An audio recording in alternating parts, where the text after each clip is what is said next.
Le mondial 2022 au Qatar n'a pas bonne presse. À la lecture des journaux, vous en êtes sûrement rendu compte ces derniers jours. L'opinion publique n'est visiblement pas restée sourde aux polémiques nées de l'attribution de la Coupe du Monde de foot au Petit Émirat, sans parler de la question environnementale, des stades surclimatisés dans le désert. Ben voyons, la question sociale aussi, alors que les chantiers de la compétition ont vu périr des milliers d'ouvriers. Il y a ce sondage publié par Le Parisien, réalisé par OpinionWay. Voilà, nous n'avons que 45% des Français qui se disent prêts à regarder la Coupe du Monde.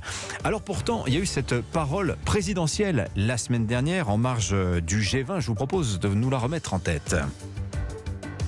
Je pense qu'il ne faut pas politiser le sport. D'abord, ces questions-là, il faut se les poser quand on attribue les événements. Et que la question soit climatique ou qu'elle soit des droits de l'homme, il ne faut pas se les poser à chaque fois que l'événement est là. C'est au moment où on l'attribue qu'on doit se la poser. Voilà, il ne faut pas politiser le sport. L'heure n'est plus de se battre sur l'attribution de la Coupe du Monde, sur les conditions sociales dans la construction des stades. Non, on le place au ballon rond et on arrête de penser. C'est en substance le message d'Emmanuel Macron qui fait mine de ne pas savoir que sport rime avec puissance. Enfin, en tout cas, pas comment dire, sur un plan poétique. Vous l'aurez dit, mais enfin, vous avez bien compris l'idée. Bonjour Carole Barjon. Bonjour Dimitri, bonjour à tous. Vous consacrez d'ailleurs l'Obs votre une ce matin au Qatar. Oui, bon baiser du Qatar. Voilà, c'est l'occasion de savoir à qui on a affaire quand on parle du Qatar, petit émirat de 3 millions de personnes. Et Charlotte Dornelas est avec nous de Valeurs Actuelles. Bonjour. Bonjour Charlotte. Alors il ne faut pas politiser le sport, il ne faut pas parler de tout ça, il faut regarder la compétition et être dans la joie et la bonne humeur. C'était le message d'Emmanuel Macron. Comment vous l'interprétez ? C'est aussi vieux que le sport existe. Du pain et des jeux, éteignez vos cerveaux, du pain et des jeux, ça devrait vous suffire. Enfin, ça a toujours fonctionné. Pourquoi tout soudainement vous mettez à poser des questions ? Donc on comprend ça. C'est à la fois... je comprends ce qu'il veut dire sur le moment, c'est-à-dire on devrait se poser ces questions au moment de l'attribution. Bon, très bien, il se trouve qu'au moment de l'attribution, nous on est ailleurs. Enfin, ça ne nous concerne pas exactement. Ça, c'est la première chose. C'était il y a 12 ans. Mais voilà, enfin, je veux dire, on est évidemment ailleurs. Et la deuxième chose, c'est que Emmanuel Macron, quand il dit, il est président de la République, en effet, il fait mine de ne pas savoir que le sport est toujours politisé, et il le sait mieux que personne, lui-même ayant participé de ça. On se souvient de ses appels à Kylian Mbappé, notamment. À l'Élysée avec ces deux youtubeurs là. Appel à Kylian Mbappé pour le dire, Kylian reste au Paris Saint-Germain, c'est trop important pour la France. Voilà, le Paris Saint-Germain qui était détenu déjà à l'époque par le Qatar. Voilà, formidable. Déjà, ça c'est la première chose, et dans une période assez récente, je crois qu'Emmanuel Macron communiait comme le monde entier à l'interdiction des athlètes russes à peu près dans tous les sports, sans que ça ne le gêne absolument. Athlètes qui n'avaient pas eux-mêmes déclenché la guerre, qui n'étaient pour rien dans ce qui était en train de se passer. C'était une décision éminemment politique qui à l'époque trouvait un soutien jusqu'à en tout cas son silence. Oui. Donc bon, cette phrase elle est à la fois naïve et du coup un peu ridicule. Mais la question quand même, Carole Barjon, pourquoi tant de haine à l'égard du Qatar ? C'est vrai que les chiffres sont assez effarants. En Allemagne, vous avez 70% des Allemands qui disent « Moi, je ne regarderai pas un match de cette Coupe du Monde-là parce qu'elle me pose problème ». Rappelons le Mondial 2018, la France est couronnée championne du monde, certes, mais c'est en Russie. On est 4 ans après l'annexion de la Crimée. Il y avait politiquement aussi des choses à dire à l'égard de l'hôte russe de cette Coupe du Monde. Oui, mais ça n'a pas été le cas. Oui, mais d'abord, c'est vrai qu'aujourd'hui, ce qui apparaît encore plus qu'au moment de l'attribution, il y a donc 12 ans maintenant, c'est que ça tombe à un moment donné où tout le monde parle de changement climatique, de restrictions d'énergie, etc., qu'on sait très bien. Ah oui. Et que le momentum n'est pas terrible. C'est moyen quand même. On a tous sous les yeux le fait que les stades vont être climatisés.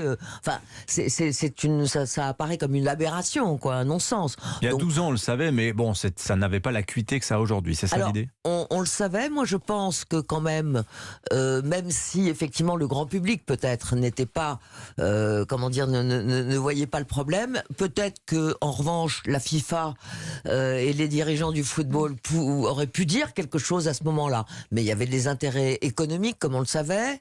La France a vendu des Rafales au Qatar, donc voilà, tout ça est passé à l'as. Et maintenant, on se rend compte que c'était peut-être pas une si bonne idée. Pour ce qui est, par exemple, du chiffre que vous citez, c'est la première Coupe du Monde dans le monde arabe. Il y a aussi, sur les 75% d'Allemands qui disent qu'ils ne regarderont pas. Il y a aussi 45% de Français qui disent qu'ils ne regarderont pas. Ah non, c'est 55% qui ne regarderont pas et 45% qui regarderont. Ou alors j'ai peut-être inversé les chiffres, pardonnez-moi, mais c'est ça. Oui, enfin bon. Il y a plus d'un sur deux qui ne. Bon. Oui, à qui ça pose moi problème. j'ai un gros doute. Pardon, mais j'ai un gros doute. Alors attendez, il y a une exception. Vous avez raison. Quand c'est la France qui joue, seuls 22% ne regarderont pas. Et voilà. Bon, donc déjà, Oui. ça remet un peu les choses d'aplomb. Donc moi j'ai un gros doute. Maintenant, c'est vrai que cette Coupe du Monde, elle pose un problème. Je pense que l'erreur. Mais quel problème? Qu'est-ce que ça pose comme problème, Carole Barjon? Pourquoi tombe-t-on sur le Qatar à bras raccourcis Parce alors qu'il y a qu'en quand même 2018 en eu, il y a Russie, quand même eu on pas aurait pu mal, le faire il y a aussi. quand même eu pas mal de reportages sur les chantiers qui ont été nécessaires pour la construction de tous ces stades, de toutes les infrastructures. Alors, on sait les très stades bien. inutiles, en Afrique du Sud, ça avait été pareil. On En sait Grèce, il y a 20 ans, c'était pareil, etc.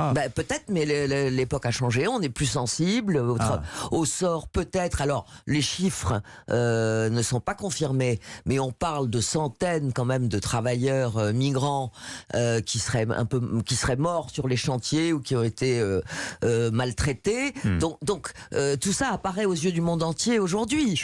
Maintenant, je pense que l'erreur de Macron, c'est quand même d'avoir prononcé une phrase qui a une espèce de valeur générale. Et ça, c'est une erreur, parce que on peut dire que peut-être une Coupe du Monde pose problème, mais dire que il faut pas politiser le sport, c'est juste ridicule, parce que c'est toute l'histoire du sport qui est politique. Alors il y en a un que ces critiques à l'adresse du Qatar ont beaucoup agacé, c'est Gianni Infantino, le président de la FIFA, la Fédération internationale de football, conférence de presse samedi, et a des propos quand même extrêmement détonnants de la part d'un dirigeant d'une instance sportive internationale. Je vous propose d'en écouter un court extrait. Je suis européen. Et avec ce que l'Europe a fait au monde ces 3000 dernières années, elle devrait commencer par s'excuser pendant 3000 ans avant de donner des leçons à qui que ce soit. Voilà, donc comprendre qui sont ces Européens qui font des leçons de morale au Qatar, alors que les Européens, c'est 3000 ans de culpabilité à expier pendant les 3000 prochaines années, Charlotte Dornelas. Ah non, mais moi, je ne peux plus entendre ça sans m'agiter fortement. Non, mais c'est absolument dingue. C'est-à-dire que quand on l'écoute, alors il nous explique qu'il se sent femme, gay, homosexuel, qatari, arabe, il se sent tout, absolument tout, travailleur migrant, voilà. Il se sent tout. Et quand même, à la fin, s'il y a des critiques qui sont rationnelles, parce qu'il y a deux sortes de critiques à l'égard du Qatar. Moi, je trouve, honnêtement, l'espèce d'étalage de bonne conscience depuis 2 semaines fatigant, parce qu'il y a deux domaines. C'est-à-dire qu'il y a tout le psychodrame autour du drapeau LGBT. Je précise aux Occidentaux que le drapeau LGBT est lui-même politisé. C'est-à-dire que si le message c'est l'injonction qui est faite aux sportifs d'arborer les couleurs du drapeau d'arborer LGBT. Les drapeaux et les différents drapeaux de la communauté LGBT, ce sont des revendications politiques, que les choses soient claires. Maintenant, si la France ou les différents pays européens veulent simplement parler du respect des droits fondamentaux, c'est-à-dire le droit à la vie, premièrement, des personnes concernées, alors j'espère que le drapeau français suffit. C'est celui-là qui devrait suffire dans les circonstances. Donc il y a à la fois un mélange de néocolonialisme moral de la part des Occidentaux, on va leur expliquer. Donc vous êtes d'accord avec Gianni Infantino? Comment on vit. Non mais attendez, je suis d'accord là aujourd'hui sur la politisation complète. Maintenant, je ne viens pas de dire, vu les horreurs qu'on a commises pendant 3000 ans, c'est-à-dire qu'il est en train de nous expliquer, il y a de réels problèmes au Qatar, hein. Simplement ce sont des questions diplomatiques, on ne va pas faire peser ça sur des joueurs de foot, ni sur les supporters, ça n'a aucun sens. La première chose, c'est que ce sont des questions diplomatiques. La situation du Qatar elle-même regarde en premier lieu les Qataris. On va pas aller leur expliquer ce qu'ils doivent faire ou ne pas faire. Et troisièmement, que ce monsieur finisse par arriver au micro en disant il y a des problèmes, on va les mettre sous le tapis. En fait, le problème, c'est nous. Là, franchement, il mérite une gifle, en fait. Non, mais en plus, c'est complètement fou, parce que, je veux dire, il parle pratiquement des crimes que l'Europe aurait commis depuis 3000 ans. Alors, l'Europe n'existait pas, il faut quand même peut-être le rappeler, il y a 3000 ans. Donc, la Coupe du Monde au Qatar serait une manière de se racheter, si je suis le raisonnement de Gianni Infantino. Donner la Coupe du Monde au Qatar serait une manière d'expier, de se racheter de 3000 ans de crimes. Donc là, il nous fait le coup encore de la repentance, alors qu'en fait, il essaye simplement de se sortir d'une situation un peu critique, parce qu'il a été effectivement lui-même beaucoup critiqué, et qu'il essaie de défendre le Qatar envers et contre tout. Alors, c'est son rôle, mais il n'était pas forcé d'aller jusque-là.